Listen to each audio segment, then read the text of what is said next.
بات کرنے سے، لیکن آج کا دن اس حوالے سے بہت اہم ہے۔ معاشرے کے اندر آج کیا کیا الفاظ اور کیا کیا جملے بولے جانے ہیں، ذرا ان کے اوپر غور کیجئے۔ حاضر بھی ہیں اور ناظر بھی ہیں۔ کیا ہیں؟ حاضر بھی ہیں اور حاضر کس کو کہتے ہیں؟ جو موجود ہو۔ ناظر کس کو کہتے ہیں؟ جو دیکھ رہا ہو۔ سمجھ آ رہی ہے بات؟ حاضر وہ جو موجود ہو، ناظر وہ جو دیکھ رہا ہو۔ ایک کلیہ اور قاعدہ یاد رکھ لیجئے، نبی محترم اتنی شان و عظمت والے ہیں، اتنا بلند مقام والے ہیں کہ کوئی حالت ایمان میں ایک مرتبہ ان کی زیارت کر لے، صرف ایک مرتبہ حالت ایمان میں ان کی زیارت کر لے، اللہ رب العزت نے اس آنکھ کے اوپر جہنم کی آگ کو حرام کر دیا۔ اور اگر نبی نہ ہو، بات ذرا غور سے سمجھنا، اگر نبی نہ ہو وہ تو دیکھ نہیں سکتا، لیکن موجود کی صحبت ہو، صرف نبی کریم ناظر ہوں، نبی کریم اس کو دیکھ لیں، چاہے وہ نبی نہ ہو، وہ نبی کو نہ بھی دیکھ سکتا ہو، نبی موجود ہو، اس کو دیکھ لیں، وہ کیا بن جاتا ہے؟ صحابی بن جاتا ہے۔ کیا صرف دیکھنا شرط ہے؟ نہیں، نبی موجود ہو، حاضر ہو اور ناظر ہو، بندہ ایمان والا ہو تو کیا بن جاتا ہے؟ بات سمجھ آ رہی ہے؟ نبی کریم حاضر ہو اور نبی کریم ناظر ہو، بندہ نبی نہ بھی ہو، ایمان والا ہو، صحابی بن جاتا ہے۔ یا نبی کریم حاضر ہوں، ناظر ہوں، بندہ بے ایمان ہو تو کیا بن جاتا ہے؟ ابو جہل یا ابو لہب بن جاتا ہے۔ لوگوں، نبی کریم موجود ہو، حاضر ہو اور ناظر ہو، بندہ بے ایمان ہو تو ابو لہب اور ابو جہل بنتا ہے، اگر بندہ ایماندار ہو صحابی بنتا ہے۔ آج معاشرے کے اندر آپ نے نکلنا ہے، جو لوگ کہہ رہے ہیں حاضر بھی ہیں اور ناظر بھی ہیں، ان سے پوچھو تم صحابی ہو کہ ابو جہل ہو؟ تم صحابی ہو کہ ابو لہب ہو؟ اگر موجود مانتے ہو، ناظر مانتے ہو تو لا محالہ اسلام کا کلیہ اور قاعدہ ہے تم صحابی ہوگے، اگر بے ایمان ہو تو کیا ہوگے؟ ابو۔ یہ کیا کلیہ ہے؟ یہ کیا فلسفے بنائے ہوئے ہیں؟ لوگوں، اس بات کے اوپر غور کرو۔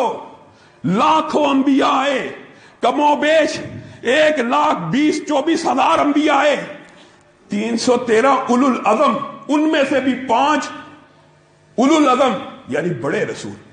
اتنے انبیاء اور رسول آئے، قبریں کہاں ہیں؟ 1,00,000 انبیاء، کبھی سوچے اللہ کو شریعت میں کیا مطلوب و مقصود ہے؟ اللہ کو یہ میلے ٹھیلے، گانے بجانے، ڈھول ڈھمکے، ناچ گانا شریعت میں مطلوب و مقصود ہوتا تو سب سے بڑے بڑے مزار کن کے ہوتے؟ نبیوں کے ہوتے۔ نبیوں سے اعلیٰ کوئی ہو سکتا ہے؟ کہاں پہ ان کی قبریں؟ اللہ رب العزت نے تو نبیوں کی قبریں بھی خلط کر دی تاکہ ان کے اوپر شریعت کے اندر شرک کے بازار نہ گرم ہو سکے۔ کتنے نبی ہیں جن کی قبروں کا یقین ہے؟ پتہ آپ کو؟ کبھی تاریخ کا مطالعہ کریں، 10 انبیاء ہیں صرف جن کی قبر کے بارے میں شک ہے کہ یہ اس کی قبر ہے، یہ ان کی قبر ہے، یہ ان کی قبر ہے۔ واحد نبی کریم صلی اللہ علیہ وسلم ہے، واحد جن کی قبر کے بارے میں 100% یقین ہے۔ لوگوں، یہ قبر پرستی، مزار، میلے ٹھیلے، ناچ گانا، ڈھول ڈھمکے تو اسلام سے قبل کسی شریعت میں اللہ رب العزت نے روا نہیں رکھے۔ اگر یہ شریعت میں ان چیز کی اجازت ہوتی تو اللہ تعالیٰ اپنے نبیوں کی قبروں کو غائب کر دیتا، اللہ اپنے نبیوں کی قبروں کو محو کر دیتا۔ صحیح حدیث کے الفاظ ہیں، نبی ایک ایسی کلاس سے تعلق رکھتا ہے کہ اس کے جسم کو مٹی نہیں کھا سکتی۔ جو نبی ہوتے ہیں ان کے جسموں کو مٹی بھی نہیں کھاتی، لیکن اللہ تعالیٰ نے ان کی قبروں کو محفوظ نہیں رکھا۔ کس وجہ سے؟ کیونکہ یہ دین میں مطلوب نہیں تھا، شریعت میں مقصود نہیں تھا۔ آپ آئیے برتھ ڈے کی طرف۔ اگر دین میں، شریعت میں عیسائیوں کی طرح برتھ ڈے اور سالگرہ کا کوئی کنسپٹ ہوتا تو وہ قرآن ذرا غور کرنا، انسان ایک مسجد میں کھڑا ہو، عام کوئی مسجد ہو، قل ہو اللہ پڑھے، پہلا سپارہ پڑھے، دوسرا، تیسرا، ابھی زیر یا زبر کی غلطی نہیں کرتا، زیر یا زبر کی غلطی نہیں کرتا، پیچھے ٹوکنے والے حافظ موجود ہوتے ہیں، فٹافٹ اس کی غلطی کو صحیح کر دیتے ہیں۔ ایک قرآن کسی ایک مسجد میں مسلمانوں کی بستی میں پڑھا جائے، زیر زبر کی غلطی ہو، پیچھے دسیوں حافظ کھڑے ہیں ٹوکنے کے لیے۔ جو رب قرآن کی ایسی حفاظت کر سکتا ہے، کیا اپنے نبی کی تاریخ پیدائش کی حفاظت نہیں تھا کر سکتا؟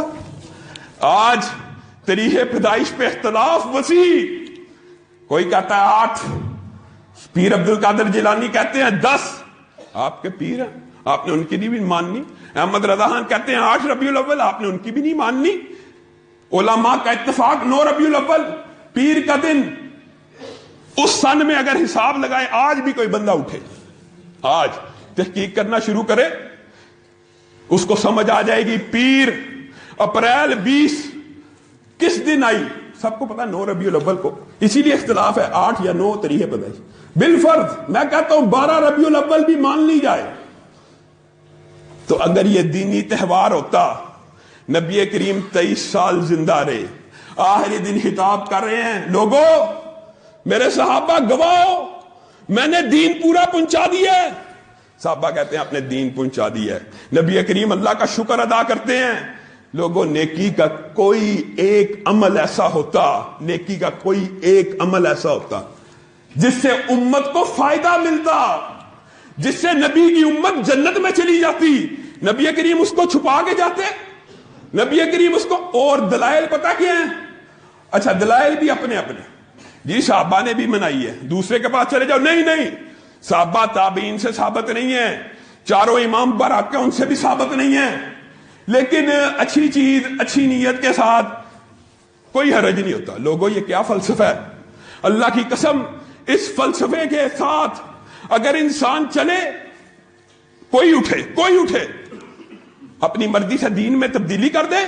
نبی کریم صلی اللہ علیہ وسلم کے پاس حوض کے اوپر کچھ بندے آئے، وضو کے نشان ہے، نبی کریم نے کہا میری امت کی ہے، ان کو کیوں پیچھے کر رہے ہو؟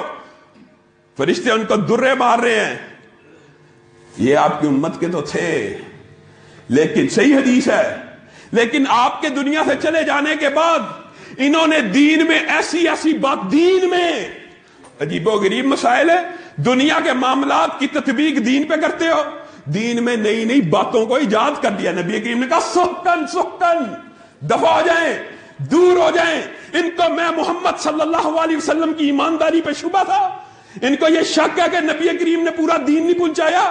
اور لوگوں کتنی نکمی بات ہے، نبی کریم کو اعلیٰ بھی مانتے ہو، افضل بھی مانتے ہو، رسول بھی مانتے ہو، الیوم اکملت لکم دینکم بھی مانتے ہو کہ دین کامل ہے، مکمل ہے، ایک قطرہ بھی، ایک پیمانہ بھرا ہوا اس میں ایڈ نہیں ہو سکتا، ایڈ ہوگا تو گر جائے گا۔ ان سب باتوں کے بعد کہتے ہو نہیں جی دین میں نیک نیتی کے ساتھ کوئی اگر بات کر لی جائے، نعوذ باللہ،